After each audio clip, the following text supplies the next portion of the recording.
ਸਤਿ ਸ਼੍ਰੀ ਅਕਾਲ। ਤੁਸੀਂ ਜੁੜੇ ਹੋਏ ਹੋ ਪੰਜਾਬੀ ਰੇਡੀਓ USA ਦੇ ਨਾਲ ਤੇ ਮੈਂ ਹਾਂ ਪ੍ਰਵੀਨ ਸ਼ਰਮਾ ਲੈ ਕੇ ਹਾਜ਼ਰ ਹਾਂ ਪ੍ਰੋਗਰਾਮ ਖਬਰ ਤੇ ਨਜ਼ਰ। ਖਬਰ ਤੇ ਨਜ਼ਰ ਪ੍ਰੋਗਰਾਮ ਦੇ ਵਿੱਚ ਖਬਰਾਂ ਤੇ ਟਿੱਪਣੀਆਂ ਕਰਨ ਦੇ ਲਈ, ਖਬਰਾਂ ਤੇ ਅਹਿਮ ਜਾਣਕਾਰੀਆਂ ਦੇਣ ਦੇ ਲਈ, ਖਬਰਾਂ ਤੇ ਆਪਣੀ ਪ੍ਰਤੀਕਿਰਿਆ ਦੇਣ ਦੇ ਲਈ ਮੇਰੇ ਨਾਲ ਜੁੜ ਚੁੱਕੇ ਨੇ ਪੰਜਾਬ ਤੋਂ ਪੱਤਰਕਾਰ ਦੀਪਕ ਸ਼ਰਮਾ ਚਨਾਰਥਲ ਜੀ। ਉਹਨਾਂ ਦਾ ਸਵਾਗਤ ਕਰਦੇ ਹਾਂ। ਪਹਿਲਾਂ ਫਿਰ ਕਰਾਂਗੇ ਕਈ ਅਹਿਮ ਖਬਰਾਂ ਨੂੰ ਲੈ ਕੇ ਚਰਚਾ। ਸ਼ਰਮਾ ਜੀ ਸਤਿ ਸ਼੍ਰੀ ਅਕਾਲ ਜੀ, ਸਵਾਗਤ ਹੈ ਪੰਜਾਬੀ ਰੇਡੀਓ USA ਤੇ। ਸਤਿ ਸ਼੍ਰੀ ਅਕਾਲ ਪ੍ਰਵੀਨ ਜੀ, ਸਾਰੇ ਦਰਸ਼ਕਾਂ ਨੂੰ, ਸਰੋਤਿਆਂ ਨੂੰ ਮੇਰੀ ਪਿਆਰ ਭਰੀ ਸਤਿ ਸ਼੍ਰੀ ਅਕਾਲ ਜੀ। ਅੱਗੇ ਵਧਣ ਤੋਂ ਪਹਿਲਾਂ ਨਜ਼ਰ ਮਾਰਦੇ ਚਲੇ ਗਏ ਸਪਾਂਸਰਸ ਦੇ ਉੱਤੇ ਤੇ ਉਹਨਾਂ ਦਾ ਧੰਨਵਾਦ ਜਿਹੜੇ ਜ਼ਰੀਆ ਪਾਉਂਦੇ ਨੇ ਇਹਨਾਂ ਪ੍ਰੋਗਰਾਮਾਂ ਨੂੰ ਤੁਹਾਡੇ ਤੱਕ ਪਹੁੰਚਾਉਣ ਦੇ ਲਈ। ਖਾਲਸਾ ਇੰਸ਼ੋਰੈਂਸ ਏਜੰਸੀ ਵਾਲੇ ਪਿਛਲੇ ਕਈ ਦਹਾਕਿਆਂ ਤੋਂ ਇੰਸ਼ੋਰੈਂਸ ਦੇ ਵਿੱਚ ਸ਼ਾਨਦਾਰ ਸੇਵਾਵਾਂ ਦੇਣ ਦੇ ਲਈ ਜਾਣੇ ਜਾਂਦੇ ਨੇ। ਕਵਰਡ ਕੈਲੀਫੋਰਨੀਆ ਤੇ ਓਬਾਮਾ ਹੈਲਥ ਕੇਅਰ ਬਾਬਤ ਤੁਸੀਂ ਇਹਨਾਂ ਦੇ ਨਾਲ ਗੱਲ ਕਰ ਸਕਦੇ ਹੋ। ਅਮਰੀਕਾ ਭਰ ਦੇ ਵਿੱਚ ਇਹ ਸੇਵਾਵਾਂ ਦਿੰਦੇ ਨੇ। 408 272 2500 ਇਹਨਾਂ ਦਾ ਫੋਨ ਨੰਬਰ ਹੈ। ਤੁਸੀਂ ਇਹਨਾਂ ਦੇ ਨਾਲ ਇਸ ਨੰਬਰ ਦੇ ਉੱਤੇ ਕਿਸੇ ਵੀ ਪਾਲਿਸੀ ਬਾਬਤ ਗੱਲ ਕਰ ਸਕਦੇ ਹੋ। ਟਰਕੀਆਨਾ ਇਮੀਗ੍ਰੇਸ਼ਨ ਲਾ ਫਰਮ ਵਾਲੇ, ਜੇ ਟਰਕੀਆਨਾ ਇਮੀਗ੍ਰੇਸ਼ਨ ਬਾਬਤ ਤੁਹਾਡਾ ਕੋਈ ਸਵਾਲ ਹੈ, ਕੋਈ ਸਲਾਹ ਕਰਨੀ ਹੈ ਤਾਂ ਟੌਰਨੀ ਟਰਕੀਆਨਾ ਦੇ ਨਾਲ ਤੁਸੀਂ 415 909 0503 ਤੇ ਗੱਲ ਕਰ ਸਕਦੇ ਹੋ। Gurdeep Singh Birdi Clovis, Satnam Singh Shergill Selma, Jagtar Singh Anandpuri Fremont, Surjit Singh Chahal Yuba City, Gurdeep Singh Gill ਤੇ ਪਰਿਵਾਰ Yuba City, Mandeep Singh, Sarabjit Kaur San Jose, Manjit Singh San Jose, ਅਬੇ ਸੈਕਰਾਮੈਂਟੋ, ਮੀਰੀ ਪੀਰੀ ਸੇਵਾ ਸੁਸਾਇਟੀ ਫਰੈਜ਼ਨੋ ਤੇ ਜੱਸੀ ਗੈਲ ਬੇਕਰਸਫੀਲਡ ਤੋਂ। ਸ਼ਰਮਾ ਜੀ ਖਬਰਾਂ ਦੇ ਵੱਲ ਆਈਏ ਤੇ ਸ਼ੁਰੂਆਤ ਕਰੀਏ ਪਾਕਿਸਤਾਨ ਤੋਂ।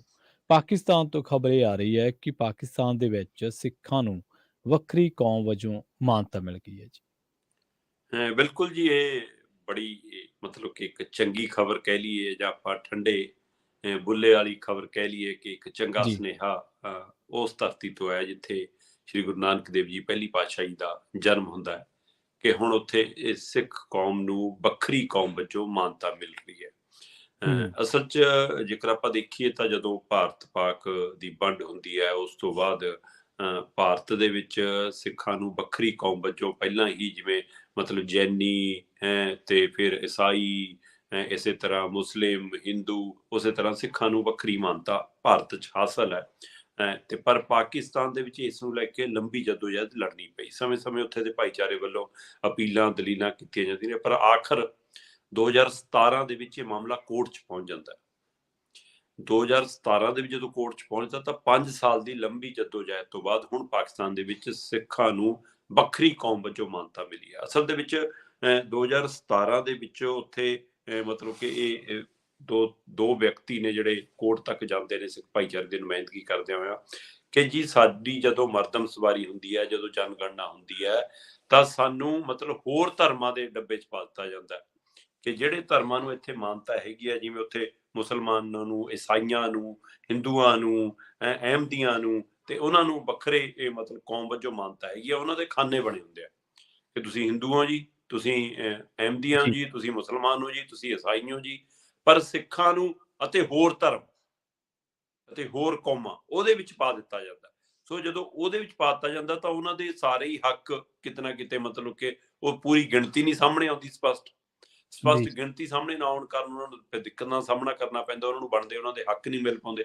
ਸੋ ਇਸ ਲਈ ਫਿਰ 2017 ਦੇ ਵਿੱਚ ਮਤਲਬ ਕਿ ਬਕਾਇਦਾ ਤੌਰ ਦੇ ਉੱਤੇ ਪਾਕਿਸਤਾਨ ਦੇ ਵਿੱਚ ਉੱਥੇ ਕੋਰਟ 'ਚ ਪਹੁੰਚਦੀਆਂ ਨੇ ਧਿਰਾਂ, ਤੇ ਕੋਰਟ ਦੇ ਵਿੱਚ ਜਦੋਂ ਮਾਮਲਾ ਦਰਜ ਹੁੰਦਾ ਤਾਂ ਉੱਥੇ ਬਕਾਇਦਾ ਇਹ ਗੱਲ ਦੱਸੀ ਜਾਂਦੀ ਹੈ ਕਿ ਭਾਈ ਖੈਬਰ ਦੇ ਵਿੱਚ ਪਖਤੂਨਾਮਾ ਦੇ ਵਿੱਚ ਉੱਥੇ ਸਿੱਖਾਂ ਦੀ ਗਿਣਤੀ ਵੱਡੀ ਹੈ। ਸੋ ਇਸ ਲਈ ਉੱਥੇ ਦਾ ਬਾਬਾ ਗੁਰਪਾਲ ਸਿੰਘ ਤੇ ਚਰਨਜੀਤ ਸਿੰਘ, ਹੀਰਾ ਸਿੰਘ, ਇਹ 3 ਵਿਅਕਤੀ ਨੇ। ਇਹਨਾਂ 3 ਵਿਅਕਤੀਆਂ ਵੱਲੋਂ ਹੋਰ ਧਿਰਾਂ ਨਾਲ ਮਿਲ ਕੇ, ਆਪਣੇ ਭਾਈਚਾਰੇ ਨਾਲ ਮਿਲ ਕੇ ਪੇਸ਼ਾਵਰ ਦੇ ਹਾਈ ਕੋਰਟ ਦੇ ਵਿੱਚ ਇਹ ਮਾਮਲਾ ਪਾਇਆ ਜਾਂਦਾ। ਤੇ ਜਦੋਂ ਉੱਥੇ ਮਾਮਲਾ ਪਹੁੰਚਦਾ ਤੇ ਉੱਥੇ ਦੇ ਜਿਹੜੇ ਵਕੀਲ ਨੇ ਇਹਨਾਂ ਦੇ, ਉਹ ਵਕੀਲ ਇਸ ਕੇਸ ਨੂੰ ਲੜਦੇ ਨੇ ਤੇ ਸ਼ਾਹਿਦ ਰਾਜਾ ਮਲਿਕ ਉਹ ਇਹਨਾਂ ਦਾ ਵਕੀਲ ਸੀ ਤੇ ਇਹਨਾਂ ਨੂੰ ਹਾਈ ਕੋਰਟ ਹੈ ਜਿਹੜੀ ਉੱਥੇ ਦੀ ਮਤਲਬ ਕਿ ਪੇਸ਼ਾਵਰ ਦੀ ਹਾਈ ਕੋਰਟ ਉਹ ਮਾਨਤਾ ਦਿੰਦੀ ਹੈ ਕਿ ਬਿਲਕੁਲ ਸਿੱਖਾਂ ਨੂੰ ਵੱਖਰੀ ਕੌਮ ਵਜੋਂ ਮਾਨਤਾ ਮਿਲਣੀ ਚਾਹੀਦੀ ਹੈ।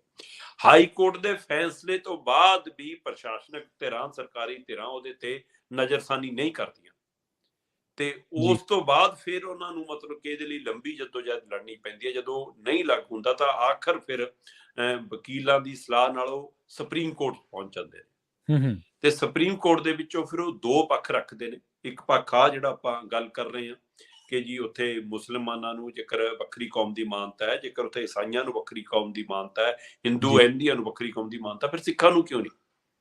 ਇਹਦੇ ਨਾਲ ਜਿਹੜੀ ਉਹਨਾਂ ਨੇ ਦਲੀਲ ਰੱਖੀ ਉਹ ਬੜੀ ਕਮਾਲ ਸੀਗੀ, ਤੇ ਉਹ ਦਲੀਲ ਉਹਨਾਂ ਨੇ ਰੱਖੀ ਕਿ ਸਿੱਖਾਂ ਦੀ ਇੱਕ ਤਰ੍ਹਾਂ ਜੀ। ਦੀ ਜਨਮ ਭੂਮੀ ਹੈ। ਸਾਡੀ ਹੂੰ, ਪਹਿਲੀ ਪਾਤਸ਼ਾਹੀ ਸ੍ਰੀ ਗੁਰੂ ਨਾਨਕ ਦੇਵ ਜੀ ਦਾ ਜਨਮ ਨਨਕਾਣਾ ਸਾਹਿਬ ਦੀ ਧਰਤੀ ਤੇ ਹੋਇਆ, ਹੂੰ, ਤੇ ਇਸ ਲਈ ਜੇਕਰ ਉਸ ਧਰਤੀ ਤੇ ਵੀ ਸਾਨੂੰ ਵੱਖਰੀ ਕੌਮ ਦੀ ਮਾਨਤਾ ਨਹੀਂ ਮਿਲਣੀ, ਫਿਰ ਅਸੀਂ ਕਿੱਥੇ ਮੰਗਾਂਗੇ। ਜੀ। ਤੇ ਇਹ ਦਲੀਲ ਦੀ ਕਾਟ ਨਹੀਂ ਸੀ ਕੋਈ, ਕਹਿੰਦੇ ਕੋਰਟ ਕੋਲ, ਤੇ ਕੋਰਟ ਨੇ ਫਿਰ ਸੁਪਰੀਮ ਕੋਰਟ ਨੇ ਇਸ ਗੱਲ ਨੂੰ ਮੰਨਿਆ ਕਿ ਬਿਲਕੁਲ ਇਹਨਾਂ ਨੂੰ ਵੱਖਰੀ ਕੌਮ ਵਜੋਂ ਮਾਨਤਾ ਮਿਲਣੀ ਚਾਹੀਦੀ ਹੈ। ਤੇ ਉਹਨਾਂ ਨੇ ਫਿਰ ਬਕਾਇਦਾ ਤੌਰ ਤੇ ਹਦਾਇਤ ਕੀਤੀ ਸਰਕਾਰਾਂ ਨੂੰ, ਮਰਦਮਸ਼ੁਮਾਰੀ ਵਿਭਾਗ ਨੂੰ, ਕਿ ਇਹਨਾਂ ਦੇ ਲਈ ਇੱਕ ਵੱਖਰਾ ਖਾਨਾ ਬਣਾਇਆ ਜਾਵੇ। ਜਦੋਂ ਜਨਗਣਨਾ ਹੋਵੇ, ਇਹਨਾਂ ਲਈ ਵੱਖਰੀ ਸਿੱਖ ਕੌਮ ਦਾ ਇੱਕ ਖਾਨਾ ਬਣੇ ਤੇ ਉਹਦੇ ਤਹਿਤ ਹੁਣ ਇਹਨਾਂ ਦੀ ਗਿਣਤੀ ਹੋਵੇ। ਤੇ ਜੀ। ਪਰ ਜਦੋਂ ਕਹਿੰਦੇ ਕਿ ਸੁਪਰੀਮ ਕੋਰਟ ਦਾ ਇਹ ਫੈਸਲਾ ਆਉਂਦਾ ਹੈ ਪ੍ਰਵੀਨ ਜੀ, ਹੂੰ, ਉਸ ਸਮੇਂ ਤੱਕ ਜਨਗਣਨਾ ਪ੍ਰਕਿਰਿਆ ਸ਼ੁਰੂ ਹੋ ਚੁੱਕੀ ਹੁੰਦੀ ਹੈ।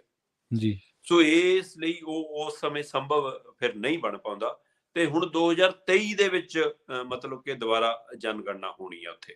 ਹੂੰ, ਸੋ ਇਸ ਲਈ ਮਤਲਬ ਕਿ ਉੱਥੇ ਇਸ ਪਹਿਲੂ ਲੈ ਕੇ ਮਤਲਬ ਕਿ ਫਿਰ ਸਾਹਮਣੇ ਆਉਂਦਾ ਕਿ ਹਾਂ ਹੁਣ ਉਹਨਾਂ ਨੂੰ ਇਸ ਦੇ ਵਿੱਚ ਥਾਂ ਮਿਲ ਸਕਦੀ ਹੈ, ਕਿਉਂਕਿ ਜੀ। ਬਕਾਇਦਾ ਤੌਰ ਦੇ ਉੱਤੇ ਜਨਗਣਨਾ ਵਿਭਾਗ ਨੇ ਹੁਣ ਉਹਨਾਂ ਵਿਅਕਤੀਆਂ ਨੂੰ ਜਿਨ੍ਹਾਂ ਵੱਲੋਂ ਪਟੀਸ਼ਨ ਪਾਈ ਗਈ ਸੀ, ਉਹਨਾਂ ਨੂੰ ਇਹ ਜਾਣਕਾਰੀ ਦਿੱਤੀ ਗਈ ਹੈ ਕਿ ਜੀ ਅਸੀਂ ਵੱਖਰਾ ਕਾਲਮ ਬਣਾ ਦਿੱਤਾ ਹੈ, ਇਹ 6 ਨੰਬਰ ਕਾਲਮ ਹੈ, ਤੇ ਇਸ ਕਾਲਮ ਦੇ ਅਧੀਨ ਤੁਹਾਡੀ ਹੁਣ ਗਿਣਤੀ ਹੋਇਆ ਕਰੇਗੀ।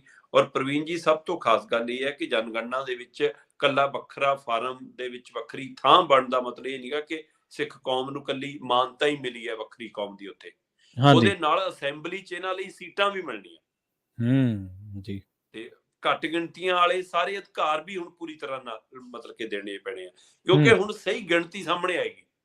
ਜੀ। ਹੁਣ ਤੱਕ ਉਹ ਅਦਰਸ ਦੇ ਵਿੱਚ ਹੀ ਰਹਿ ਜਾਂਦੀ ਸੀ ਕਿ ਬਾਕੀ ਸਾਰੇ ਧਰਮ ਵਾਲੇ ਇੰਨੇ ਆ ਜੀ, ਉਹਦੇ ਵਿੱਚ ਸਿੱਖ ਵੀ ਹੈਗੇ ਆ। ਹੂੰ, ਸੋ ਹੂੰ, ਹੁਣ ਵੱਖਰੀ ਗਿਣਤੀ ਹੋਣ ਨਾਲ ਇਹ ਸਾਫ਼ ਹੋ ਜਾਏਗਾ ਕਿ ਇੰਨਾ ਸਿੱਖ ਭਾਈਚਾਰਾ ਹੈ ਭਾਈ ਪਾਕਿਸਤਾਨ ਦੇ ਵਿੱਚ, ਔਰ ਇੱਥੇ ਇੰਨਾ ਵੱਸਦਾ ਹੈ। ਉਹ ਹੂੰ। ਅੰਕੜਿਆਂ ਦੇ ਹਵਾਲੇ ਨਾਲ ਫਿਰ ਉਹਨਾਂ ਦੇ ਲਈ ਉਹ ਯੋਜਨਾਵਾਂ ਤੇ ਕੰਮ ਹੋ ਸਕਦਾ ਹੈ, ਉਹਨਾਂ ਦੇ ਲਈ ਉਹਨਾਂ ਦੀਆਂ ਮੁਸ਼ਕਲਾਂ ਹੱਲ ਕਰਨ ਲਈ ਕੰਮ ਹੋ ਸਕਦਾ ਹੈ। ਫਿਰ ਅਸੈਂਬਲੀ 'ਚ ਬਣਦਾ ਉਹਨਾਂ ਨੂੰ ਉਹਨਾਂ ਦਾ ਅਧਿਕਾਰ ਖੇਤਰ ਵੱਖਰੀ ਕੌਮ ਵਜੋਂ ਜਿੰਨੀਆਂ ਸੀਟਾਂ ਬਣਦੀਆਂ ਉਹ ਮਿਲ ਸਕਦਾ। ਸੋ ਇੱਕ ਚੰਗੀ ਸੁਖਾਵੀ ਖਬਰ ਹੈ ਜੀ ਕਿ ਪਾਕਿਸਤਾਨ ਦੇ ਵਿੱਚ ਹੁਣ ਸਿੱਖਾਂ ਨੂੰ ਵੱਖਰੀ ਕੌਮ ਵਜੋਂ ਮਾਨਤਾ ਮਿਲ ਗਈ ਹੈ।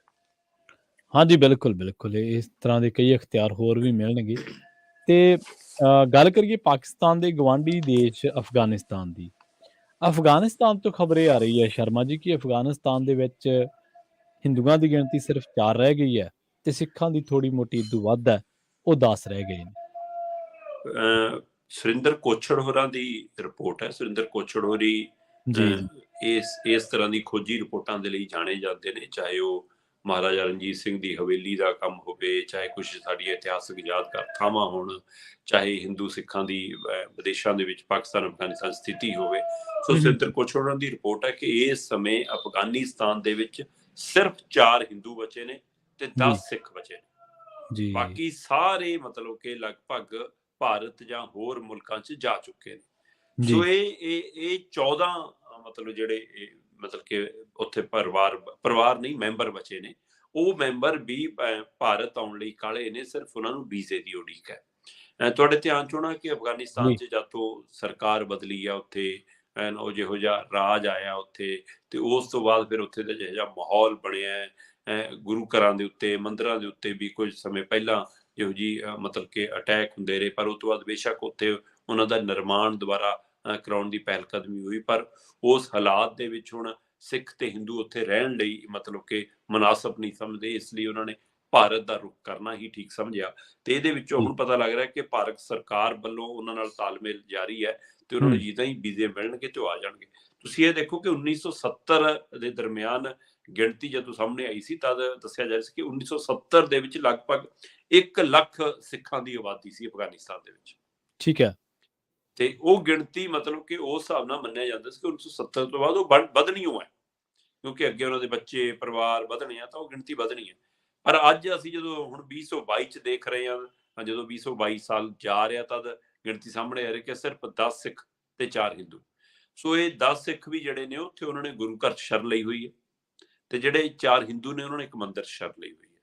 ਠੀਕ ਸੋ ਹੈ। ਉਹਨਾਂ ਕੋਲ ਕੋਈ ਸਹੀ ਰੂਪ 'ਚ ਕੋਈ ਘਰ ਟਿਕਾਣਾ ਵੀ ਨਹੀਂ ਹੈ, ਜਾਂ ਉਹ ਸੁਰੱਖਿਅਤ ਮਹਿਸੂਸ ਨਹੀਂ ਕਰਦੇ। ਉਹਨਾਂ ਨੂੰ ਗੁਰੂ ਘਰ ਧਾਰਮਿਕ ਸਥਾਨ ਹੀ ਇੱਕ ਸੁਰੱਖਿਅਤ ਲੱਗਦਾ, ਤੇ ਹੂੰ, ਉੱਥੇ ਉਹਨਾਂ ਨੇ ਮਤਲਬ ਕਿ ਕੋਛੜ ਹੋਰਾਂ ਨਾਲ ਫੋਨ ਤੇ ਰਾਬਤਾ ਹੋਇਆ, ਫੋਨ ਤੇ ਉਹਨਾਂ ਨੂੰ ਇਹ ਜਾਣਕਾਰੀ ਹਾਸਲ ਹੋਈ, ਤਾਂ ਉਹਨਾਂ ਜੀ, ਨੇ ਸਾਰਾ ਕੁਝ ਦੱਸਿਆ ਜੀ ਕਿ ਇੱਥੋਂ ਸਾਡੇ ਰਿਸ਼ਤੇਦਾਰ, ਸਾਡੇ ਆਂਢੀ ਗੁਆਂਢੀ, ਸਾਡੇ ਸਾਰੇ ਜਾ ਚੁੱਕੇ ਨੇ।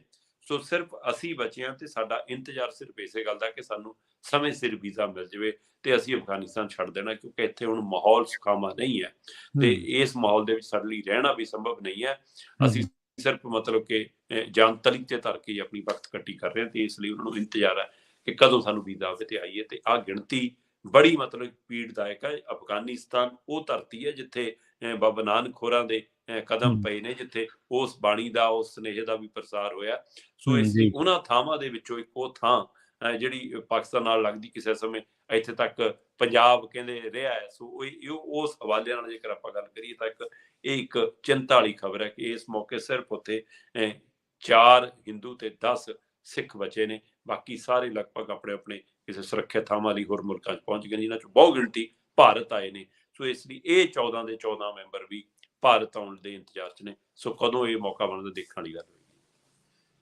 ਜੀ ਬਿਲਕੁਲ ਮਿਨੋਰਟੀਜ਼ ਦੀ ਉੱਥੇ ਹਾਲਤ ਬਹੁਤ ਮਾੜੀ ਹੈ। ਧਾਰਮਿਕ ਸਥਾਨਾਂ ਤੇ ਬੇਸ਼ੱਕ ਕੋਰਟ ਤਾਂ ਉਹਨਾਂ ਨੇ ਲਈ ਹੋਈ ਹੈ, ਪਰ ਪਿਛਲੇ ਦਿਨ ਇੱਕ ਬੜੀ ਮੰਦਭਾਗੀ ਘਟਨਾ ਵਾਪਰੀ ਸੀ, ਗੁਰਦੁਆਰਾ ਸਾਹਿਬ ਦੇ ਅੰਦਰ ਬੰਬ ਧਮਾਕੇ ਹੋਏ ਸਨ। ਜੀ ਜੀ। ਸੋ ਇੱਥੇ ਜਦੋਂ ਹਾਲਾਤ ਇਸ ਤਰ੍ਹਾਂ ਦੇ ਹੋ ਜਾਣ ਫਿਰ ਉੱਥੇ ਰਹਿਣਾ ਬਹੁਤ ਮੁਸ਼ਕਿਲ ਹੈ ਸ਼ਰਮਾ ਜੀ।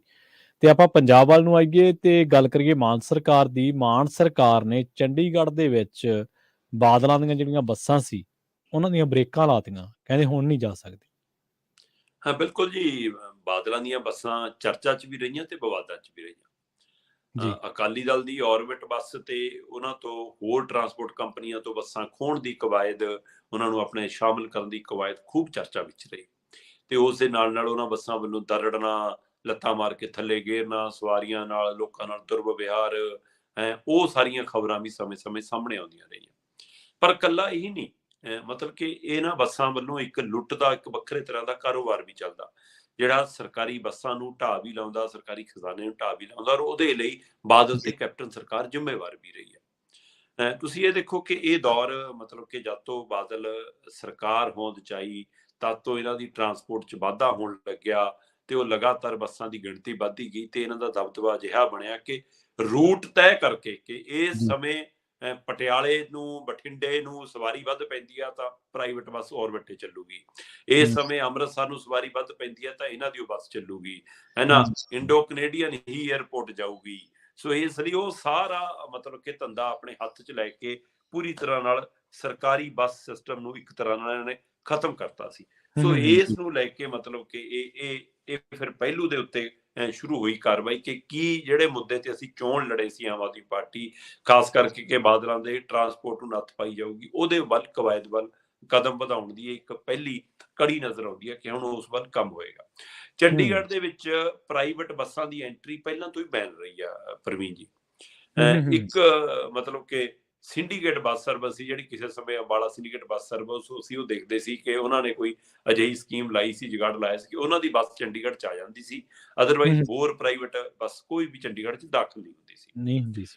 ਪਰ ਜਦ ਤੋਂ ਇਹਨਾਂ ਦੀਆਂ ਏਸੀ ਬੱਸਾਂ ਆਈਆਂ, ਔਰਬਿਟ ਬੱਸਾਂ ਆਈਆਂ ਤੇ ਉਹ ਅਸੀਂ ਦੇਖਿਆ ਕਿ ਉਹ ਅੱਡਿਆਂ 'ਚ ਵੀ ਵੜਨ ਲੱਗ ਗਈਆਂ, ਖਾਸ ਕਰ 43 ਬੱਸ ਅੱਡਾ ਜਦ ਤੋਂ ਹੋਂਦ 'ਚ ਆਇਆ ਤੇ ਉਹਦੇ ਨਾਲ ਕੁਝ ਬੱਸਾਂ ਅੱਡੇ ਦੇ ਬਾਹਰਲੇ ਪਾਸੇ ਵੀ ਖੜ੍ਹਦੀਆਂ ਹੁੰਦੀਆਂ ਸੀ। ਬੰਦਾ ਅੰਦਰ ਖੜਾ ਉਹਨਾਂ ਦਾ, ਜਾਓ ਜੀ ਉਹ ਪਰਲੇ ਪਾਸੇ ਆ ਫੜੋ ਟਿਕਟ, ਸਾਹਿਬ ਤੋਂ ਜੀ ਸੜਕ ਪਾਰ ਕਰੋ ਤੇ ਉਸ ਬੱਸ 'ਚ ਬੈਠ ਜਾਓ। ਉਹ ਵੀ ਇੱਕ ਧੰਦਾ ਹਾਂਜੀ, ਚੱਲਦਾ ਹਾਂਜੀ, ਸੀ। ਮਤਲਬ ਜੇ ਅੱਡੇ 'ਚ ਵੜਨ ਦੀ ਮਨਜ਼ੂਰੀ ਇੱਕ ਬੱਸ ਨੂੰ ਆ ਤਾਂ 3 ਬੱਸਾਂ ਬਾਹਰ ਵੀ ਖੜੀਆਂ ਹੁੰਦੀਆਂ ਸੀ। ਉਹ ਤੇ ਹੁਣ ਵੀ ਉਹ ਦਸਤੂਰ ਜਾਰੀ ਹੈ।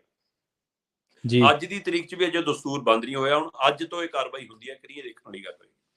ਹੂੰ, ਹੂੰ, ਹੁਣ ਪੰਜਾਬ ਦੇ ਨਵੇਂ ਜਿਹੜੇ ਟਰਾਂਸਪੋਰਟ ਮੰਤਰੀ ਨੇ, ਉਹਨਾਂ ਵੱਲੋਂ ਬਕਾਇਦਾ ਇਹ ਬਿਆਨ ਆਇਆ ਕਿ ਜੀ ਅੱਜ ਤੋਂ ਅਸੀਂ ਇਹਨਾਂ ਦੀਆਂ ਬੱਸਾਂ ਬੈਨ ਕਰਤੀਆਂ, ਚੰਡੀਗੜ੍ਹ 'ਚ ਸਿਰਫ ਸਰਕਾਰੀ ਬੱਸ ਆਏਗੀ।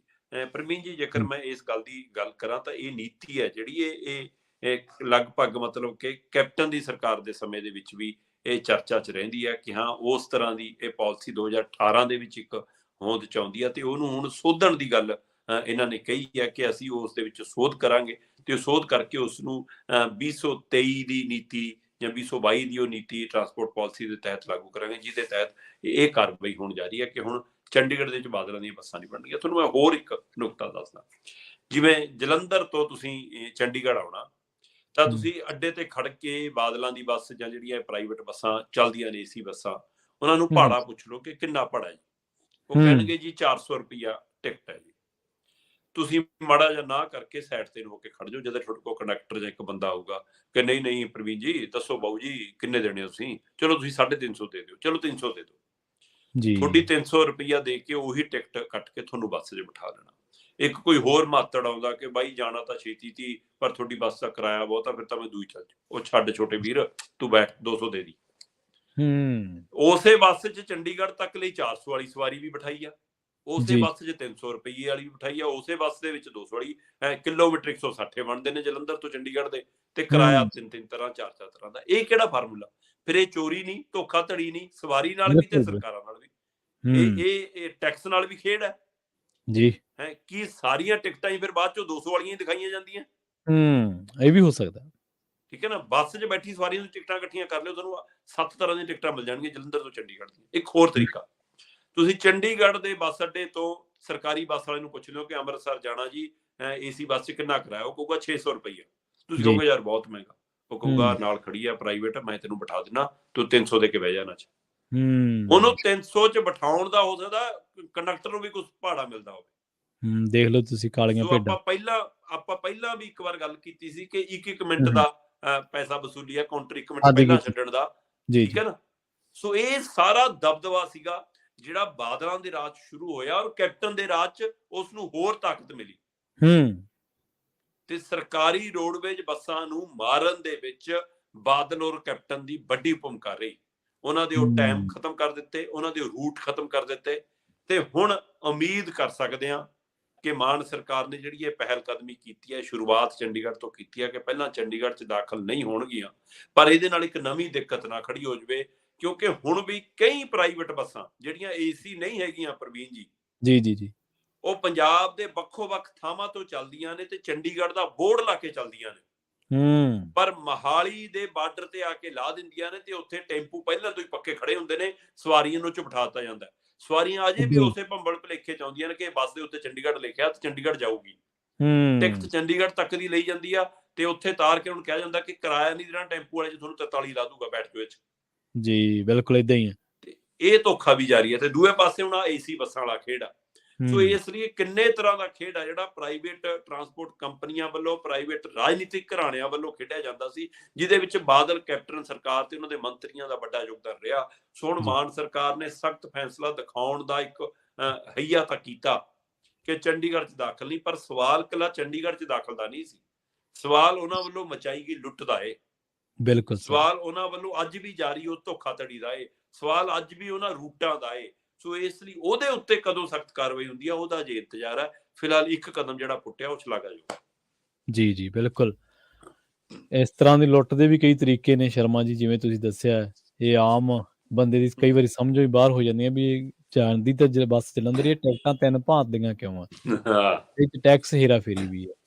ਬਿਲਕੁਲ। ਤੇ ਪਰ ਜਿਵੇਂ ਤੁਸੀਂ ਜ਼ਿਕਰ ਕੀਤਾ ਸ਼ਰਮਾ ਜੀ, ਵੀ ਜਿਹੜੇ ਬੰਦੇ ਕਹਿੰਦੇ ਆ ਵੀ ਯਾਰ 300 ਰੁਪਇਆ ਦੇ ਦੇ ਤੇ ਉਹਦੇ 'ਚ ਬਹਿ ਜਾ, ਰੋਡਵੇਜ਼ ਵਾਲੇ ਹੀ ਵਿੱਚੋਂ ਕਈ, ਹੂੰ, ਤਾਂ ਉਹ ਵੀ ਹਾਂਜੀ। ਤੇ ਸ਼ਰਮਾ ਜੀ, ਉਹ ਵੀ ਤਾਂ ਬਹੁਤ ਮਾੜੀ ਗੱਲ ਆ ਨਾ। ਤੁਸੀਂ ਜਿੱਥੋਂ ਹਾਂ, ਤਨਖਾਹ ਲੈ ਤੁਹਾਨੂੰ ਰਹੇ ਹੋ, ਜਿਹੜੇ ਅਦਾਰਾ ਤੁਹਾਨੂੰ ਨੌਕਰੀ ਦਿੱਤੀ ਹੈ, ਜਿਹੜੇ ਨੌਕਰੀ ਅਦਾਰੇ ਨੇ, ਦਿੱਤੀ, ਜਿਹੜੀ ਹਾਂ, ਜਿਹੜੀ ਤੁਹਾਨੂੰ ਤਨਖਾਹ ਦਿੰਦਾ, ਜਿਹੜਾ ਜੀ, ਤੁਹਾਡੇ ਲਈ ਜੀ। ਪੱਕੇ ਰੁਜ਼ਗਾਰ ਦਾ ਸਾਧਨ ਬਣਿਆ, ਤੁਸੀਂ ਉਸੇ ਘਰ ਨਾਲ ਧੋਖਾ ਕਰੀ ਜਾਂਦੇ ਹੋ। ਬਿਲਕੁਲ ਬਿਲਕੁਲ, ਸਹੀ। ਬਿਲਕੁਲ। ਪਿਛਲੇ ਕਈ ਦਿਨ ਸੋਸ਼ਲ ਮੀਡੀਆ ਤੇ ਵਾਹਵਾ ਰੌਣਕ ਜੀ ਲੱਗੀ ਰਹੀ। ਕਹਿੰਦੇ ਆਮ ਆਦਮੀ ਪਾਰਟੀ ਬਣ ਗਈ ਹੈ ਰਾਸ਼ਟਰੀ ਪਾਰਟੀ। ਪਟਾਕੇ-ਪਟੂਕੇ ਵੀ ਚੰਗੇ, ਮਠਿਆਈਆਂ ਵਾਲਿਆਂ ਦੀ ਵੀ ਸੇਲ ਚੰਗੀ ਰਹੀ। ਪਰ ਹੁਣ ਦੱਸਦੇ ਆ ਸ਼ਰਮਾ ਜੀ, ਵਿਧਾਇਕਾਂ ਨੂੰ ਲੁਕਾਉਣ ਦੀ ਨੌਬਤ ਆ ਗਈ ਹੈ। ਖ਼ਬਰ ਇਹ ਗੱਲ ਕਹਿੰਦੀ ਹੈ ਕਿ ਗੁਜਰਾਤ ਦੇ ਵਿੱਚ ਮਿਸ਼ਨ ਲੋਟਸ ਦੀ ਚਰਚਾ ਹੈ, ਤੇ ਗੱਲ ਇੱਥੋਂ ਤੱਕ ਅੱਪੜ ਗਈ ਹੈ ਵੀ 5 ਵਿਧਾਇਕ ਮਾਨ ਸਾਹਿਬ ਨੇ ਆਪਦੇ ਘਰੇ ਲੁਕੋ ਲਏ। ਹਜੇ 5 ਸਾਲ ਪਏ ਆ, ਕਿੰਨਾ ਕੁ ਚਿਰ ਲੁਕੋਈ ਰੱਖਣਗੇ? ਇਹ ਕੱਲ ਦੀਆਂ ਖਬਰਾਂ ਖੂਬ ਚਰਚਾ 'ਚ ਨੇ ਕਿ ਗੁਜਰਾਤ ਦੇ 5 ਐਮਐਲਏਆਂ ਨੂੰ ਪੰਜਾਬ ਲਿਆ ਕੇ, ਚੰਡੀਗੜ੍ਹ ਲਿਆ ਕੇ ਮਾਨ ਜੀ, ਸਾਹਿਬ ਨੇ ਆਪਣੇ ਵੱਲੋਂ ਕਮਰੇ ਬੁੱਕ ਕਰਾ ਕੇ ਪੰਜਾਬ ਭਵਨ 'ਚ ਰੱਖ ਲਿਆ। ਠੀਕ ਹੈ। ਉਹਨਾਂ ਦੇ ਪੰਜਾਬ ਆਉਣ ਦੀ ਜਾਂ ਚੰਡੀਗੜ੍ਹ ਪਹੁੰਚਣ ਦੀ ਕੋਈ ਵੀ ਵਿਅਕਤੀ ਅਧਿਕਾਰਤ ਪੁਸ਼ਟੀ ਨਹੀਂ ਕਰ ਰਿਹਾ। ਪਰ ਜਿਹੜੀਆਂ ਕਨਸੋਆਂ ਮਿਲੀਆਂ ਜਾਂ ਜਿਹੜੀਆਂ ਨੇ ਕੁਝ ਨੇ ਤੱਥ ਸਾਹਮਣੇ ਰੱਖਣ ਦੀ ਕੋਸ਼ਿਸ਼ ਕੀਤੀ, ਉਹਨਾਂ ਨੇ ਇਹ ਹਵਾਲਾ ਦਿੱਤਾ ਕਿ ਬਾਈ ਜੀ, ਪੰਜਾਬ ਭਵਨ 'ਚ ਇਹਨਾਂ 5 ਐਮਐਲਏਆਂ ਦੇ ਨਾਂ ਤੇ ਕਮਰੇ ਬੁੱਕ ਕਰਵਾਏ ਗਏ ਨੇ। ਠੀਕ ਹੈ। ਉਹ ਕਮਰੇ ਬੁਕਿੰਗ ਕਿਸ ਕੰਮ ਲਈ ਕਰਾਏ ਨੇ ਜੀ? ਕਿ ਉਹ ਇੱਥੇ ਹੂੰ, ਘੁੰਮਣ ਆ ਰਹੇ ਨੇ ਜਾਂ ਹੂੰ, ਉਹਨੂੰ ਲੁਕਾਉਣਾ ਹੈ? ਲੁਕਾਉਣਾ ਸਭ ਨੂੰ ਸਮਝ ਆਉਂਦਾ। ਜੀ। ਤੁਹਾਡੇ ਧਿਆਨ 'ਚ ਹੋਏਗਾ ਪ੍ਰਵੀਨ ਜੀ, ਪਿਛਲੇ ਦਿਨੀ ਖੂਬ ਮੁੱਦਾ ਬਣਿਆ ਸੀ ਕਿ ਮਿਸ਼ਨ ਲੋਟਸ ਪੰਜਾਬ 'ਚ ਚਲਾਇਆ ਜਾ ਰਿਹਾ ਜੀ। ਹਾਂਜੀ, ਮੈਨੂੰ ਪਤਾ। ਆਮ ਆਦਮੀ ਪਾਰਟੀ ਦੇ ਐਮਐਲਏਆਂ ਨੂੰ ਇੰਨੇ ਕਰੋੜ ਦੀ ਆਫਰ ਜੀ। ਹਾਂਜੀ, ਹਾਂਜੀ ਸਾਡੇ ਚ ਆ ਜਾਓ ਜੀ, ਬੀਜੇਪੀ ਸ਼ਾਮਲ ਹੋਣ ਲਈ ਉਹਨਾਂ ਨੂੰ ਕਰੋੜਾਂ ਦੀ ਆਫਰ। ਹਾਂਜੀ, ਸ਼ੀਤਲ ਅੰਗਰਾਲ ਤੇ ਚੀਮਾ ਸਾਹਿਬ ਦੀਆਂ ਪ੍ਰੈਸ ਕਾਨਫਰੰਸਾਂ ਕੌਣ ਭੁੱਲਦਾ। ਪ੍ਰੈਸ ਕਾਨਫਰੰਸਾਂ ਤੁਹਾਡੇ ਬਿਲਕੁਲ ਬਿਲਕੁਲ ਹਾਂਜੀ, ਬਿਲਕੁਲ। ਤੇ ਪਰ ਸ਼ੀਤਲ ਅੰਗਰਾਲ ਜਿਹੜਾ ਸੀਗਾ, ਇਹਨਾਂ ਅੰਗੁਰਾਲ। ਦਾ ਹੈ ਨਾ, ਹਾਂਜੀ। ਉਹਨੂੰ ਜਾਂ ਹਰਪਾਲ ਚੀਮਾ ਨੂੰ ਜਾਂ ਹੋਰ ਐਮਐਲਏ ਨੂੰ ਲੁਕਾਉਣਾ ਤਾਂ ਨਹੀਂ ਪਿਆ ਨਾ ਆਮ ਆਦਮੀ ਪਾਰਟੀ ਨੂੰ, ਹੂੰ। ਕਿਉਂਕਿ ਉਹ ਪੰਜਾਬੀ ਐਮਐਲਏ ਸੀ। ਉਹਨਾਂ ਨੂੰ ਦਿੱਲੀ ਲਿਜਾ ਕੇ ਜਾਂ ਚੰਡੀਗੜ੍ਹ ਚ ਕਿਤੇ ਲੁਕੋ ਕੇ ਤਾਂ ਨਹੀਂ ਰੱਖਣਾ ਪਿਆ ਨਾ, ਉਸੇ ਤਰ੍ਹਾਂ ਸਰਗਰਮ ਨੇ ਨਾ ਉਹ। ਜੀ। ਤੇ ਇਹਦਾ ਮਤਲਬ ਪੰਜਾਬੀ ਦਾ ਮਿਸ਼ਨ ਲੋਟਸ ਚ ਨਹੀਂ ਫਸੇ। ਉਹ ਸੱਚਾ ਸੀ ਜੀ। ਜਾਂ ਝੂਠਾ ਸੀ, ਇਹ ਹੁਣ ਤਾਂ ਆਮ ਆਦਮੀ ਪਾਰਟੀ ਜਾਣਦੀ ਜਾਂ ਬੀਜੇਪੀ ਵਾਲੇ ਜਾਣਦੇ ਨੇ। ਪਰ ਹੂੰ। ਕੀ ਗੁਜਰਾਤ ਵਾਲੇ ਐਮਐਲਏ ਇੰਨੇ ਮਤਲਬ ਹਲਕੇ ਨਿਕਲੇ ਇਹਨਾਂ ਦੇ ਕਿ ਇਹਨਾਂ ਨੂੰ ਲੁਕਾਉਣੇ ਪੈ ਗਏ? ਜੀ। ਇਹਨਾਂ ਨੂੰ ਉਹਨਾਂ ਤੇ ਭਰੋਸਾ ਨਹੀਂ, ਜਾਂ ਮਤਲਬ ਕਿ ਉਹਨਾਂ ਨੂੰ ਬੀਜੇਪੀ ਤੇ ਭਰੋਸਾ ਨਹੀਂ ਗਾ ਕਿ ਹਾਂ ਬੀਜੇਪੀ ਇੰਨੀ ਇਹ ਖੇਡ ਖੇਡ ਸਕਦੀ ਆ। ਜੀ। ਗੁਜਰਾਤ ਦੇ ਵਿੱਚ ਚਰਚਾ ਇਸ ਗੱਲ ਤੋਂ ਚੱਲੀ ਕਿ ਉਹਨਾਂ ਦੇ ਜਿਹੜੇ ਆਜ਼ਾਦ 3 ਐਮਐਲਏ ਸੀ, ਉਹ ਬੀਜੇਪੀ ਦੇ ਪਾਲੇ 'ਚ ਜਾ ਬੈਠੇ। ਜੀ। ਤੇ ਇਹਨਾਂ ਦਾ ਇੱਕ ਐਮਐਲਏ ਬਣਦਿਆਂ ਹੀ ਬੀਜੇਪੀ ਦੀ ਜਿੱਤ ਦੀ, ਉਹਨਾਂ ਦੀ ਨੀਤੀਆਂ ਦੀ ਤਾਰੀਫ ਕਰਨ ਲੱਗ ਗਿਆ। ਤੇ ਇਹ ਚਰਚਾ ਚੱਲ ਪਈ ਕਿ ਲਓ ਜੀ ਇਹ ਤਾਂ ਗਿਆ ਉਹਨਾਂ ਕੰਨੀ। ਜੀ। ਤੇ ਇਸ ਤੋਂ ਪਹਿਲਾਂ ਕਿ ਉਹ ਉਧਰ ਨੂੰ ਬੀਜੇਪੀ ਨੂੰ ਜਾਂਦਾ, ਗੁਜਰਾਤ ਤੇ ਪੰਜਾਬ ਤੋਂ ਲੀਡਰ ਆਮ ਆਦਮੀ ਪਾਰਟੀ ਦੇ ਗੁਜਰਾਤ ਪਹੁੰਚ ਗਏ ਜਦੇ। ਇਹਨਾਂ ਨੇ ਜਦੇ 5 ਐਮਐਲਏ ਚੱਕੇ ਤੇ ਪਹਿਲਾਂ ਦਿੱਲੀ ਤੋਂ ਕਹਿੰਦੇ ਸਿੱਧੇ ਚੰਡੀਗੜ੍ਹ ਵੀ ਕਿੱਥੇ, ਮੁੱਖ ਮੰਤਰੀ ਸਾਹਿਬ ਦੇ ਕੋਟੇ ਚੋਂ ਪੰਜਾਬ ਭਵਨ ਚ 5 ਕਮਰੇ। ਤੇ ਉਹ 5 ਕਮਰੇ ਕਹਿੰਦੇ ਉਹਨੂੰ ਅਲਾਟ ਕੀਤੇ। ਉਹਨਾਂ ਨੂੰ ਕਹਿੰਦੇ ਜੀ ਅੰਮ੍ਰਿਤਸਰ ਦੀ ਕੁਝ ਨੂੰ ਸੈਰ ਵੀ ਕਰਾ ਲਿਆ, ਦਰਬਾਰ ਸਾਹਿਬ ਮੱਥਾ ਵੀ ਟਿਕਾ ਲਿਆ, ਪਰ ਅਜੇ ਤੱਕ ਨਾ ਕੋਈ ਫੋਟੋ ਆਈ ਆ ਨਾ ਕੋਈ ਪੁਸ਼ਟੀ ਹੋਈ ਆ। ਪਰ ਕਮਰਿਆਂ ਦੀ ਚਰਚਾ ਬਾਹਰ ਆ ਗਈ ਆ ਕਿ ਕਮਰੇ ਉਹਨਾਂ ਦੇ ਨਾਂ ਤੇ ਬੁੱਕ ਨੇ ਜੀ। ਸੋ ਜੇ ਕਮਰੇ ਬੁੱਕ ਨੇ ਤਾਂ ਫਿਰ ਐਮਐਲਏ ਵੀ ਬੁੱਕ ਨੇ। ਸੋ ਇਹ ਬੁਕਿੰਗ ਫਿਰ ਇਸ ਲਈ ਮਤਲਬ ਕਿ 5 ਐਮਐਲਏ ਕੀ ਇਸੇ ਲਈ ਲੁਕਾਉਣੇ ਪਏ ਕਿ ਉਹਨਾਂ ਨੂੰ ਬੀਜੇਪੀ ਖਰੀਦ ਲੇਗੀ। ਕਿਉਂਕਿ ਆਪਾਂ ਕੱਲ ਸ਼ਾਇਦ ਗੱਲ ਕਰ ਰਹੇ ਸੀ ਕਿ 2/3 ਜੇਕਰ ਬੀਜੇਪੀ ਤੋੜ ਗਈ ਇਹਨਾਂ ਦੇ ਐਮਐਲਏ ਨੂੰ, ਤਾਂ ਉਹਨਾਂ ਐਮਐਲਏ ਲਈ ਫਿਰ ਦੁਬਾਰਾ ਉਹਨਾਂ ਨੂੰ ਚੋਣ ਕਰਾਉਣ ਦੀ ਲੋੜ ਨਹੀਂ। ਜੇਕਰ ਇੱਕ ਐਮਐਲਏ, ਜਿਵੇਂ ਉਹਨਾਂ ਦੀ ਤਾਰੀਫ ਕਰਦਾ, ਜੇਕਰ ਆਮ ਆਦਮੀ ਪਾਰਟੀ ਦਾ 1 ਜਾਂ 2 ਐਮਐਲਏ ਬੀਜੇਪੀ ਚਲੇ ਜਾਂਦੇ ਨੇ ਜੀ, ਤਦ ਉਹਨਾਂ ਨੂੰ ਅਸਤੀਫੇ ਦੇ ਕੇ ਜਾਣਾ ਪਊਗਾ ਪ੍ਰਵੀਨ ਜੀ ਬਿਲਕੁਲ। ਤੇ ਉਹ ਸੀਟ ਤੇ ਦੁਬਾਰਾ ਚੋਣ ਹੋਊਗੀ। ਪਰ 2/3 ਜੇਕਰ ਕਿਸੇ ਗਰੁੱਪ ਦਾ ਐਮਐਲਏ ਉਧਰ ਜਾਂਦੇ ਨੇ, ਫਿਰ ਜਿਮਨੀ ਚੋਣ ਨਹੀਂ ਹੁੰਦੀ। ਹੁਣ 5 ਦਾ 2/3 3.33 ਬਣਦਾ ਸ਼ਾਇਦ, ਤੇ ਹੁਣ 3.5 ਐਮਐਲਏ ਤਾਂ ਜਾ ਨਹੀਂ ਸਕਦੇ, ਘੱਟੋ ਘੱਟ 4 ਤਾਂ ਜਾਣੇ ਪੈਣਗੇ ਨਾ। ਸੋ ਜੇ 4 ਐਮਐਲਏ ਉਧਰ ਜਾਂਦੇ ਨੇ, ਫਿਰ ਜਿਮਨੀ ਚੋਣ ਦੇ ਅਸਾਰ ਨਹੀਂ ਹੈਗੇ। ਸੋ ਬੀਜੇਪੀ ਫਿਰ 4 ਕੀ ਕਰੂਗੀ, ਫਿਰ 5ਵਾਂ ਵੀ ਲੈ ਜੂਗੀ, ਕਿਉਂਕਿ ਉਹਨਾਂ ਦਾ ਮਿਸ਼ਨ ਵੀ ਤਾਂ ਇਹੀ ਹੈ ਨਾ ਕਿ ਇਹਨੂੰ ਰਾਸ਼ਟਰੀ ਪਾਰਟੀ ਬਣਨ ਤੋਂ ਰੋਕਿਆ ਜਾਵੇ ਜੀ। ਤੁਸੀਂ ਇਹ ਦੇਖੋ ਕਿ ਕੁਝ ਤੱਥ ਸਾਹਮਣੇ ਆ ਰਹੇ ਨੇ ਗੁਜਰਾਤ ਚੋਣਾਂ ਨੂੰ ਲੈ ਕੇ ਕਿ ਲਾਸਟ 1 ਘੰਟੇ 'ਚ 12 ਲੱਖ ਦੇ ਕਰੀਬ ਵੋਟਾਂ ਪਈਆਂ ਨੇ ਜੀ।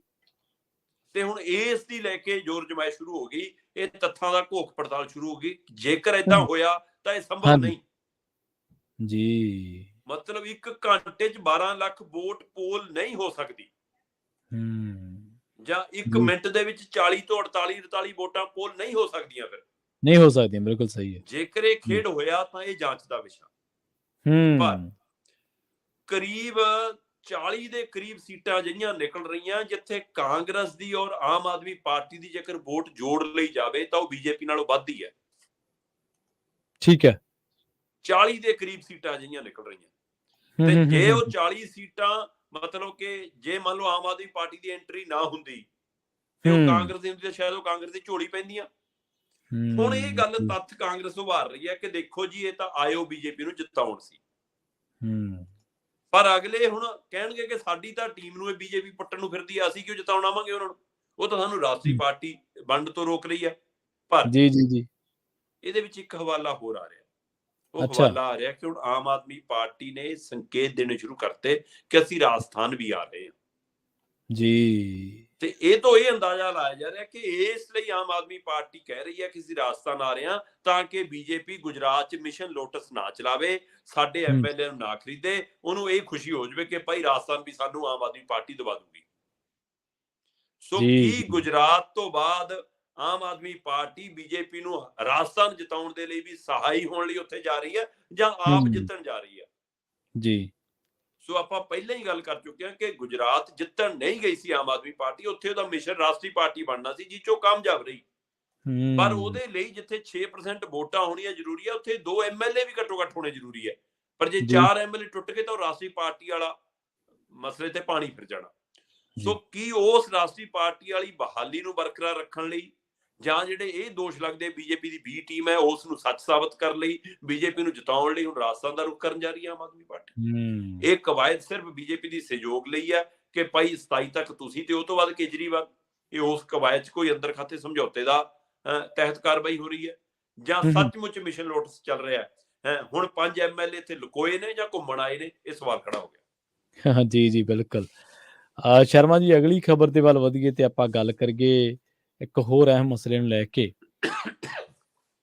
ਪੰਜਾਬ ਦੀਆਂ ਕਿਸਾਨ ਜਥੇਬੰਦੀਆਂ ਨਾਲੋਂ ਹਰਿਆਣੇ ਦੀਆਂ ਜਿਹੜੀਆਂ ਕਿਸਾਨ ਜਥੇਬੰਦੀਆਂ, ਉਹ ਕਹਿੰਦੇ ਇੱਕ ਕਦਮ ਅੱਗੇ ਲੰਘ ਗਈਆਂ ਜੀ। ਪ੍ਰਵੀਨ ਜੀ, ਪੰਜਾਬ ਦੀਆਂ ਕਿਸਾਨ ਜਥੇਬੰਦੀਆਂ ਨੇ ਖਾਸ ਕਰ ਕਿਸਾਨ ਮਜ਼ਦੂਰ ਜਥੇਬੰਦੀਆਂ ਹੈਗੀਆਂ, ਉਹਨਾਂ ਨੇ ਐਲਾਨ ਕੀਤਾ ਸੀਗਾ ਕਿ ਅਸੀਂ ਭਾਈ 15 ਤੋਂ ਪੰਜਾਬ ਨੂੰ ਟੋਲ ਮੁਕਤ ਕਰ ਦੇਣਾ। ਡੀਸੀਆਂ ਦੇ ਦਫ਼ਤਰਾਂ ਮੂਹਰੇ ਉਹਨਾਂ ਦੇ ਧਰਨੇ ਚੱਲ ਰਹੇ ਨੇ। ਜੀ, ਜੀ। ਉਹਨਾਂ ਧਰਨਿਆਂ ਦੇ ਵਿੱਚੋਂ ਇੱਕ ਮਜ਼ਦੂਰ ਦੀ ਮੌਤ ਵੀ ਹੋ ਜਾਂਦੀ ਹੈ, ਪਰ ਅਜੇ ਤੱਕ ਸਰਕਾਰ ਨਾ ਉਹਨੂੰ ਮੁਆਵਜ਼ਾ ਦਿੱਤਾ, ਨਾ ਉਹਦੇ ਪਰਿਵਾਰ ਨੂੰ ਕੋਈ ਨੌਕਰੀ ਦਿੱਤੀ, ਨਾ ਉਹਨਾਂ ਦੀ ਖਬਰਸਾਰ ਲਈ। ਤੇ ਹਾਂਜੀ। ਇਸ ਲਈ ਉਹਨਾਂ ਨੇ ਐਲਾਨ ਕਰਤਾ ਕਿ ਹੁਣ ਕਰ ਲਓ ਤਿਆਰੀ, ਅਸੀਂ 15 ਤੋਂ ਪੰਜਾਬ ਨੂੰ ਟੋਲ ਮੁਕਤ ਕਰ ਦੇਣਾ। ਠੀਕ ਹੈ। ਮੁੜ ਕੇ ਟੋਲਾਂ ਤੇ ਧਰਨਾ ਲਾਵਾਂਗੇ, ਟੋਲਾਂ ਤੇ ਕਬਜ਼ੇ ਕਰਾਂਗੇ ਤੇ ਟੋਲ ਖਾਲੀ ਕਰਾ ਦਾਂਗੇ। ਤੇ 15 ਤਰੀਕ ਤੋਂ ਲੈ ਕੇ 15 ਦਸੰਬਰ ਤੋਂ ਲੈ ਕੇ ਅਸੀਂ 31 ਜਨਵਰੀ ਤੱਕ ਇਹ ਸੰਕੇਤਕ ਧਰਨੇ ਲਾਵਾਂਗੇ ਤੇ ਜੇ ਕੋਈ ਉਸ ਤਰ੍ਹਾਂ ਨਹੀਂ ਸੁਣਦੀ ਫਿਰ ਅਗਲੇ ਲੰਬੇ ਸੰਘਰਸ਼ ਦਾ ਐਲਾਨ ਕਰਾਂਗੇ। ਪਰ ਪੰਜਾਬ 'ਚ 15 ਤੋਂ ਟੋਲ ਮੁਕਤ ਹੋਣੀ ਸੀ ਤੇ ਹਰਿਆਣਾ 'ਚ ਤਾਂ ਮੈਨੂੰ ਪਤਾ ਲੱਗਿਆ ਕਿ 2 ਦਿਨ ਪਹਿਲਾਂ ਹੀ ਹੋ ਗਏ। ਉੱਥੇ ਤਾਂ 13 ਤਰੀਕ ਤੋਂ ਹੀ ਇਹ ਕਾਰਵਾਈ ਪੈ ਗਈ। ਕਹਿੰਦੇ ਹੋਇਆ ਕਿ ਇੱਕ ਟੋਲ ਦੇ ਉੱਤੇ ਇੱਕ ਕਿਸਾਨ ਆਗੂ ਦਾ ਉੱਥੇ ਇੱਕ ਮੁਲਾਜ਼ਮ ਨਾਲ ਝੜਪ ਹੋ ਗਈ ਤੇ ਉਸ ਝੜਪ ਦੇ ਵਿੱਚ ਕਹਿੰਦੇ ਜੀ ਕਿ ਜਿਹੜਾ ਟੋਲ ਵਾਲਾ ਮੁਲਾਜ਼ਮ ਸੀ ਉਹਨੇ ਖਿੱਚਤੂ ਕਰਤੀ ਉਸ ਕਿਸਾਨ ਆਗੂ ਦੀ। ਹਰਿਆਣੇ ਨਾਲ ਸੰਬੰਧਿਤ ਉਹ ਕਿਸਾਨ ਆਗੂ ਸੀਗਾ ਸੰਦੀਪ, ਤੇ ਉਹਦੇ ਨਾਲ ਜਦੋਂ ਖਿੱਚੋਤਾਣ ਹੋਈ ਤੇ ਉਹ ਆਲੇ ਦੁਆਲੇ ਜਦੇ ਉਹਨੇ ਫੋਨ ਖੜਕਾਏ ਤੇ ਆਲੇ ਦੁਆਲੇ ਦੇ ਕਿਸਾਨ ਆਗੂ ਜਦੇ ਆ ਗਏ ਤੇ ਉਹਨਾਂ ਨੇ ਜਦੇ ਟੋਲ ਤੇ ਕਬਜ਼ਾ ਕੀਤਾ ਤੇ ਟੋਲ ਲੋਕਾਂ ਲਈ ਖੋਲ ਦਿੱਤਾ।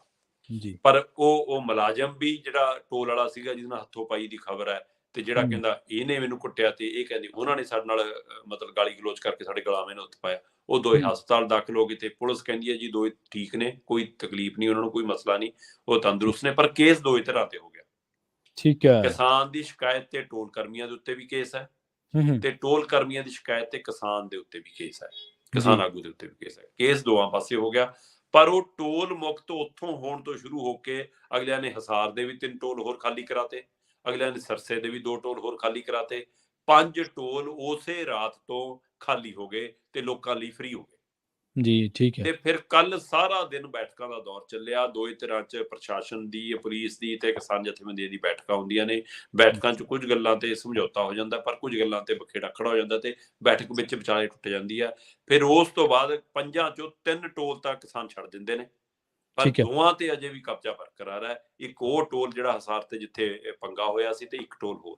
2 ਟੋਲ ਅਜੇ ਵੀ ਮਤਲਬ ਹਰਿਆਣਾ 'ਚ ਲੋਕਾਂ ਲਈ ਖੋਲ ਦਿੱਤੇ ਗਏ ਨੇ, ਟੋਲ ਫ੍ਰੀ ਨੇ। ਸੋ ਇਸ ਲਈ ਪੰਜਾਬ ਨੇ ਤਾਂ 15 ਤੋਂ ਅਜੇ ਕਰਨੇ ਆ, ਪਰ ਹਰਿਆਣਾ ਨੇ ਹੁਣੇ ਕਰ ਦਿੱਤੇ ਨੇ। ਸੋ ਇੱਕ ਕਦਮ ਹਰਿਆਣਾ ਕਹਿੰਦਾ ਅਸੀਂ ਅੱਗੇ ਹੀ ਆ ਤੋਂ। ਇੱਧਰ ਪੰਜਾਬ ਦੀਆਂ ਬਾਕੀ ਜਥੇਬੰਦੀਆਂ ਵੀ ਤਿਆਰੀ ਕਰ ਰਹੀਆਂ ਨੇ। ਹਲੇ ਸ਼ੰਭੂ ਬਾਰਡਰ ਉੱਥੇ ਸਿੰਘੂ ਬਾਰਡਰ ਤੇ ਜਾ ਕੇ ਬੈਠਕ ਕਰਕੇ ਕਹਿੰਦੇ ਕਿ ਅਸੀਂ ਉਹ ਸਾਲ ਮਨਾਉਣਾ, ਉਹ ਤੋਂ ਬਾਅਦ ਹੋਰ ਤਿਆਰੀ ਕਰਨੀ ਹੈ। ਇਹੀ ਜਿਹੀਆਂ ਦੌਰ ਵੀ ਚੱਲ ਰਿਹਾ। ਇੱਕ ਡੱਲੇਵਾਲ ਹੋਰੀ ਜਾ ਵੀ ਆਏ ਨੇ ਉੱਥੇ, ਤੇ ਇੱਧਰ ਪੰਜਾਬ ਦੇ ਵਿੱਚ ਕਈ ਜਥੇਬੰਦੀਆਂ ਕਹਿੰਦੀਆਂ ਪਾਣੀ ਬਚਾਉਣਾ। ਸੋ ਇਹ ਸਾਰੀਆਂ ਤਿਆਰੀਆਂ ਚੱਲੀ ਜਾਂਦੀਆਂ ਨੇ। ਅੱਜ ਜੀਰੇ ਨੂੰ ਲੈ ਕੇ ਮੈਨੂੰ ਪਤਾ ਲੱਗ ਰਿਹਾ ਚੰਡੀਗੜ੍ਹ ਦੇ ਵਿੱਚ ਸਾਰੀਆਂ ਕਿਸਾਨ ਜਥੇਬੰਦੀਆਂ, ਜੀਰਾ ਫੈਕਟਰੀ ਵਾਲੇ ਮਾਮਲੇ ਦੇ ਵਿੱਚ, ਸ਼ਰਾਬ ਦੀ ਫੈਕਟਰੀ ਦੇ ਮਾਮਲੇ 'ਚ ਵੀ ਕਿਸਾਨ ਜਥੇਬੰਦੀਆਂ ਵੱਡੀ ਬੈਠਕ ਕਰਕੇ ਕੋਈ ਐਲਾਨ ਕਰਨ ਜਾ ਰਹੀਆਂ ਨੇ 1-2 ਦਿਨਾਂ ਦੇ ਵਿੱਚ, ਉਹਦੀ ਵੀ ਤਿਆਰੀ। ਜੀ, ਜੀ, ਜੀ, ਜੀ।